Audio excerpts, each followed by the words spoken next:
தயவு பாகம் 4 வடலூர் சமரச சுத்த சன்மார்க்க சத்திய ஞானசபை தத்துவ விளக்கம். சத்திய ஞானசபை தத்துவ விளக்கம். Temple of divine wisdom. அத்தியாயம் 2. சமரச சுத்த சன்மார்க்க ஆலயம். சமரச சுத்த சன்மார்க்க ஆலயம். சமரச சுத்த சன்மார்க்க தூய பரம்பொருளாகிய அருட்பெரும் ஜோதி ஆண்டவர் நமது உள்ளத்தில் வெளிப்பட்டு எல்லா நலமும் தந்து ஆட்கொள்ளுபவராய் உள்ளார் என்பதை குறித்து நம் சுத்த சன்மார்க்கம் கண்ட திரு அருட்பிரகாச வள்ளல் பெருமான் சபையனதுலம் என்ன தானமந்தனக்கே அபயம் அளித்ததோர் அருட்பெருஞ்சோதி. சபையனதுலம் என தானமந்தனக்கே அபயம் அளித்ததோர் அருட்பெருஞ்சோதி என கூறியுள்ளனர். எனவே நம் உள்ளமே அருட்பெருஞ்சோதி ஆண்டவர் உண்மை ஆலயமாக அறியப்படும்.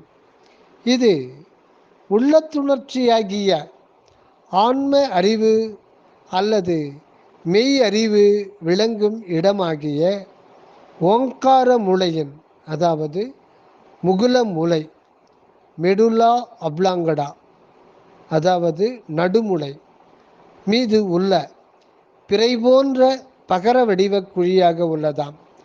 இந்த மெய்யறிவு பீடமே நம் சுத்த சன்மார்க்கத்தில் விளங்கும் உண்மை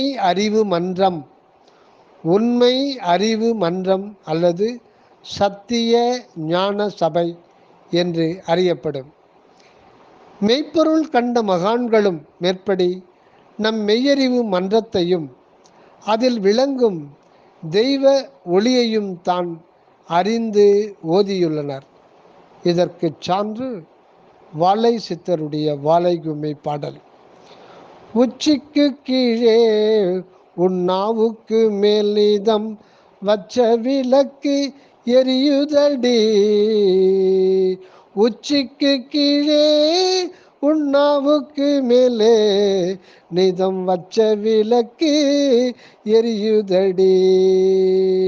அச்சுள்ள விளக்கது வாழையடி. அச்சுள்ள விளக்கது வாழையடி.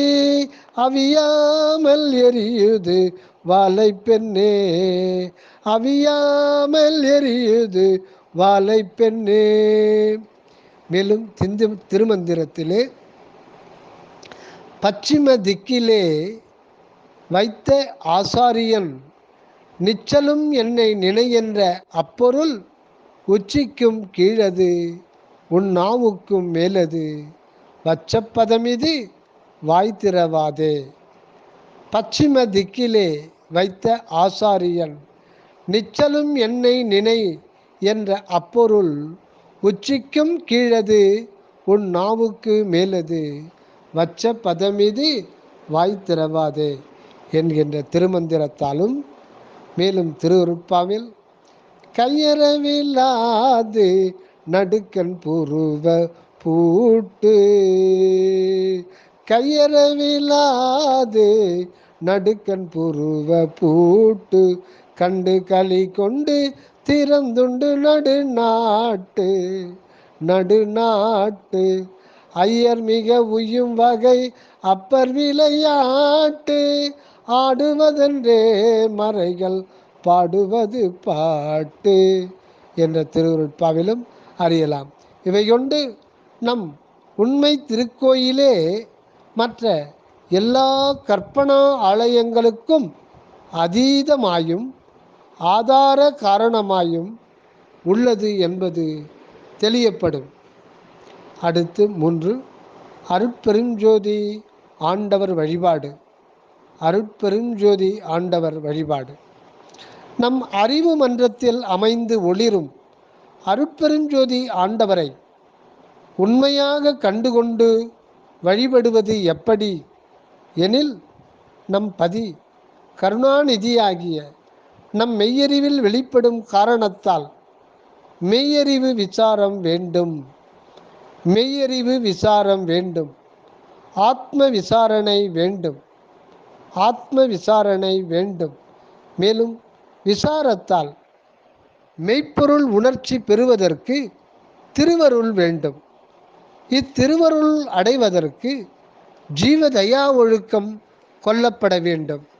நம்மில் ஜீவதயை அல்லது ஜீவகாருண்யம் உண்டாகும்போது, பிற உயிர்க்கு இரக்கம் காட்டும்போது, நம் அகத்தில் இருக்கும் தயா தத்துவமாகிய கடவுள் சக்தியே சிறிது வெளிப்படுகின்றது. அந்த கடவுள் சக்தியே திருவருளாக உணரப்படும். பிற உயிர்க்கு நம்மில் ஜீவதையை உண்டாகும்போது, பிற உயிர்க்கு இரக்கம் காட்டும்போது, நம் அகத்தில் இருக்கும் தயா தத்துவமாகிய கடவுள் சக்தியே சிறிது வெளிப்படுகின்றது. இக்கடவுள் சக்தியே திருவருளாக உணரப்படும்.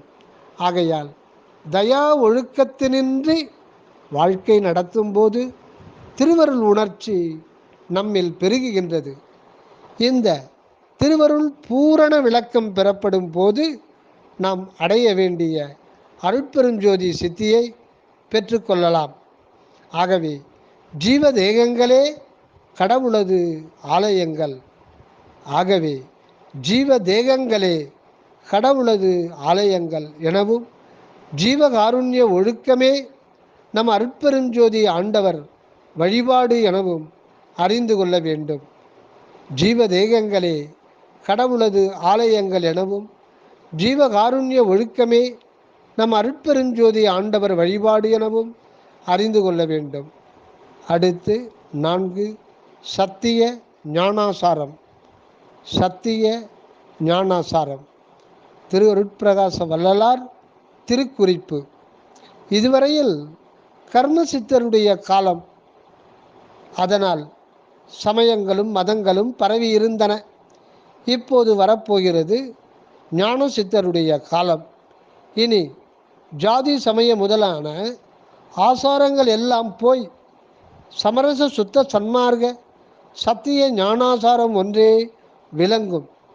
சமய மதங்களில் சொல்லுகின்ற கர்த்தர்கள், மூர்த்திகள், ஈஸ்வரன், பிரம்மன், சிவம் முதலிய தத்துவங்கள் கால பிரமாண பரியந்தம் இருப்பதே ஒழிய அதற்கு மேல் இருக்காது.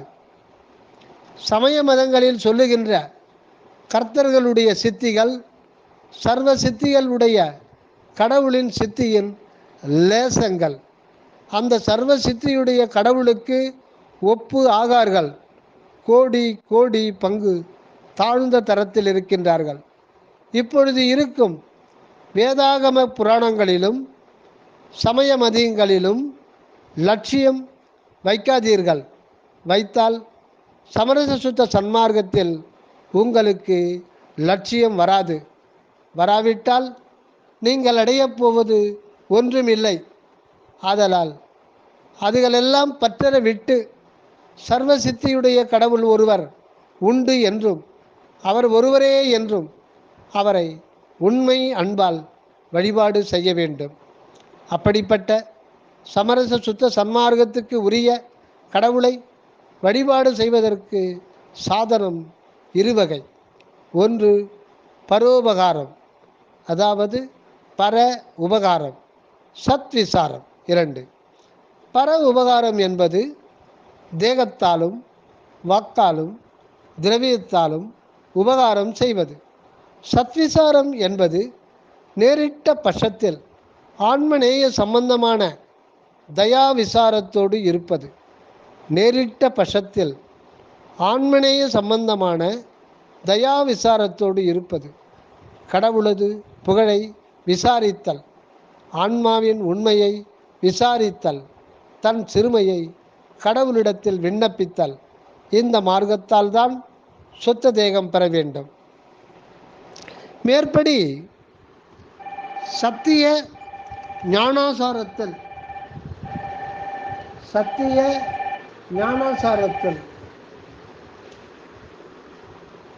கண்ட பர உபகாரமும் சத்விசாரமுமே தயா ஒழுக்கத்தினாலும் ஓர்மை கடவுள் அறிவாலும் தொழில்பட்டு விளங்கும் அருட்பெரும் ஜோதி ஆண்டவர் உண்மை வழிபாடாக அறிய வேண்டும். இவைகளை அனுபவபூர்வமாக பெற்று தந்தருளியவர் நம் திரு அருட்பிரகாச வள்ளலே ஆவர். உண்மை கடவுள் அனுபவத்திற்கான சத்திய ஞான சபையை இயற்கை உண்மை விளங்க வடலூரின் கண் நிர்மாணித்தனர்.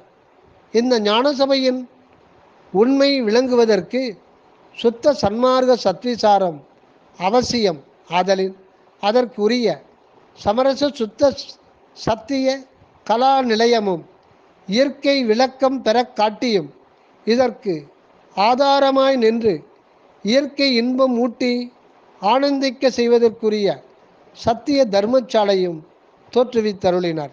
ஆதலால் அவ்வடலூர் சத்திய ஞான சபையும் சத்திய கலா நிலையமும் தர்மசாலையும் சுத்த சன்மார்க்க அனுபவத்திற்கு முக்கிய பொருள்களாய் உள்ளன என்று அறியப்படும். மேலும் திரு அருட்பாவில் ஒரு பாடல், உயிர் அனுபவம் உற்றிடில் அதனிடத்தே ஓங்கும் அருள் அனுபவம் உறும், அச்செய்யரின் நல் அனுபவத்திலே சுத்த சிவ அனுபவம் உறும் என்றாய். பயிலும் மூவாண்டில் சிவை தரு ஞானப்பால் மகிழ்ந்து உண்டு மெய்நெறியாம் பயிர் தழைத்து உறவைத்தருளிய ஞான பந்தன் என்று ஓங்கு சர்க்குருவே. உயிர் அனுபவம் உற்றிடில் அதனிடத்தே ஓங்கும் அருள் அனுபவம் உறும். உயிர் அனுபவம் என்பது ஆன்மானுபவம். அச்செய்யரின் நல் அனுபவத்திலே சுத்த சிவ அனுபவம் உறும் என்றாய். பயிலும் மூவாண்டில் சிவை தரு ஞானப்பால் மகிழ்ந்துண்டு மெய்நெறியாம் பயிர் உறவைத்தருளிய ஞான பந்தன் என்று ஓங்கு சர்க்குருவே என்னும் ஞானகுரு வழிபாட்டாலும் உண்மை வெளிப்படுவதாம். ஆகவே உயிரனுபவத்தை விளக்க தயா ஒழுக்கத்துடன் திகழும் சத்திய தர்மசாலையும் அந்த உயிர் அனுபவத்திலிருந்து உணர்த்தப்படும் அருள் அனுபவத்தை பெற்றுக்கொள்ள உண்மை நெறியை போதித்து ஒருமை பெருநெறியில் பயிற்றும் சத்திய கலா நிலையமும் இதனால் அனுபவப்படும் கடவுள் நிலையை காட்டி கூட்டி வைக்கும் உண்மை தத்துவத்தோடு விளங்கும் சத்திய ஞான சபையும் முறைப்படி அமைக்கப்பட்டு உலகெல்லாம் சமரச சுத்த சன்மார்க்க பெருநெறி ஓர்ந்து உய்யும்படிக்கு திருவருளால் வழங்கப்பட்டுள்ளது என்று அறிய வேண்டும். அடுத்தது 5 சத்திய தர்மசாலை. சமரச சுத்த சன்மார்க்கம் என்னும் பூரண தயா நெறியை நம் கருணாநிதியாகிய அருட்பெருஞ்சோதி ஆண்டவர் நமது திரு அருட்பிரகாச வள்ளல் பெருமானின் உள்ளம் எனும் அம்பரத்தில் தன்மயமாக தோற்றுவித்து எங்கும் பொங்கும் கருணை பிரகாசம் என்றும் தங்கி விளங்கச் செய்தனர். நம் வள்ளல் பிரானின் ஆன்மாகாசத்தில் உதயமாகிய அருட்பெருஞ்சோதி சூரியன் முன்னும் பின்னும் என்றும் மிளிர்வது என்று அறியப்படும். இத்திருவருள் உணர்ச்சியால் குறிக்கப்பட்ட சுத்த சன்மார்க்க தோற்றக்காலம் பிரபவ வருஷம் வைகாசி மாதம் 11ஆம் தினம் உதய காலம் ரிஷிப லக்கினமாகவும் குருவாரமாகவும் பொருந்தியுள்ளது. இங்கு திருவருள் மாட்சி எப்படி விளங்குகின்றது எனில், பிரபவ ஆண்டு என்பது நம் தமிழ் வருடக்கணக்கில் முதலில் குறிக்கப்படுவது. வைகாசி மாதம் என்பது ரிஷிபத் திங்கள் என்பது அருளறிவை குறிக்கும். அதாவது ரிஷிபம் அருட்சக்தி, திங்கள் மதி அல்லது அறிவு, பின்னும் ரிஷிப லக்கினமும் திருவருள் நிலையையே உணர்த்தும். மேல் 11ஆம் தினம் நம் அருட்பெரும் ஜோதிபதி நம்மில் ஒன்றும் படி இசைந்த தினமாகவும் உள்ளது. அன்றியும் நம் தமிழ் பிரணவம் 11வது உயிராய் நின்று அருள் என்னும் அர்த்தம் வழங்குவதாலும் பிரபவ வருஷம் இது 1867 கிபி ஆதலால் இப்பொழுது நூல் 2ஆம் பதிப்பு வெளியிட்ட 1868 ஆண்டில் சன்மார்க்கம் ஆரம்பித்து 101 ஆண்டுகளாகும். இந்த 11ஆம் தினம் அருள் பொருத்தம் அளிப்பதாயிற்று. மேலும் இத்தினம் குருவாரமாய் அமைந்து நம் சாம்புணத பொன்னார் மேனியனாகிய சுத்த சிவபதியை உணர்த்துவதாம் என்க. எனவே மேற்படி பிரபவ வருஷம் வைகாசி மாதம் 11ஆம் தினம் குருவாரம் ரிஷிப லக்கின உதய காலமே நம் சுத்த சிவ சன்மார்க்க உதய காலமாய் திருவருளால் வழங்கப்பட்டது என்று சத்திய ஞானத்தால் அறியப்படுகின்றது. மேற்குறித்த அருளுதய காலத்தில் நமது சத்திய ஞான தர்மசாலை தோற்றுவிக்கப்பட்டது.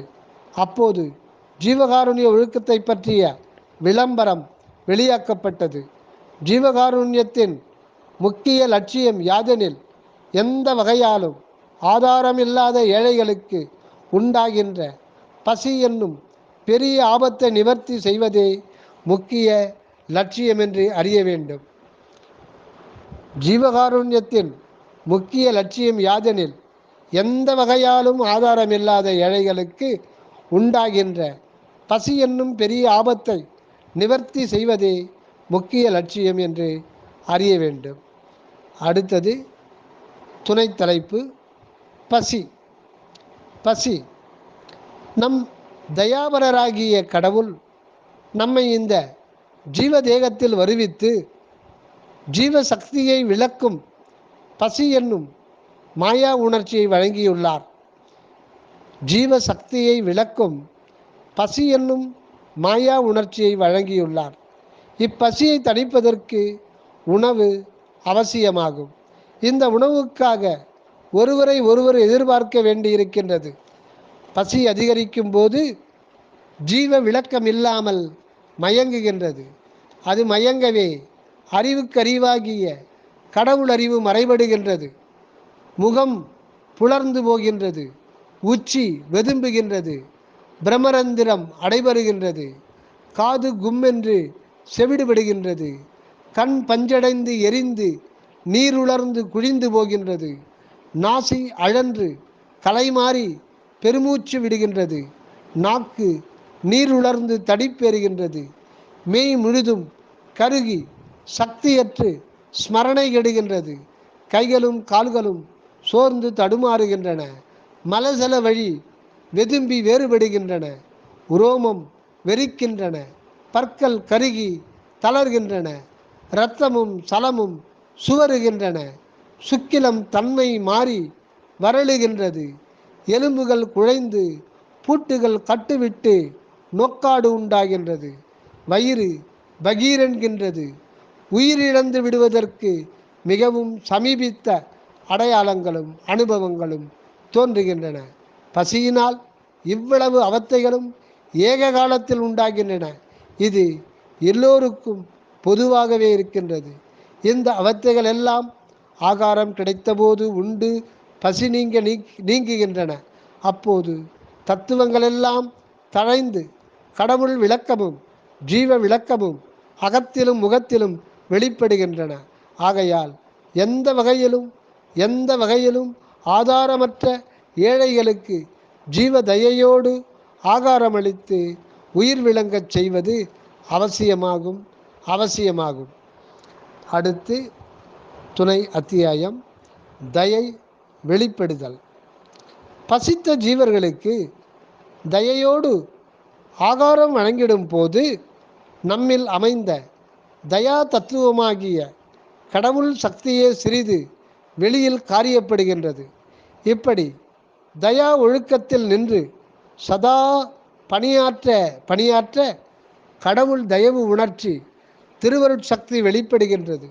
ஆதலால் இந்த தயா ஒழுக்கத்தில் சிறந்த பசிப்பிணியாற்றும் அருட்பெரும் தொண்டிற்கு இடமாக ஏற்பட்டது நம் சத்திய தர்மசாலையாகும்.